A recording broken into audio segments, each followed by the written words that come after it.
Hi guys, একজন আমাকে comment করেছিল মোটু পাতলু আঁকতে, তাই আমি এখন মোটু পাতলু আঁকতেছি।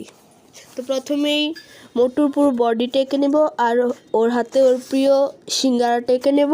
তারপর পাতলুর আইডিয়াটা এঁকে নেব তার সাথে। তারপরে আমরা রঙে চলে যাব। প্রথমে আকাশটা একটু কালার করে নেব, একটু মেঘ মেঘ টাইপ দেব। তারপরে স্কিন কালারটা সবার শরীরে করে দেব। একইভাবে পাতলুর শরীরেও করে দিব। যেহেতু পাতলু একটা স্কিন কালারের প্যান্ট পরে, এজন্য আমরা স্কিন কালারটাই পাতলুর প্যান্টেও করে দেব। তারপর পাতলুর উপরের ড্রেসটা আমরা কালার করে দেব, আর মোটুর প্যান্টটা, তারপর মোটুর যেই শার্টটা হয় ওটাও আমরা রং করে নেব। আর তারপর মোটুর কোটটা রং করব।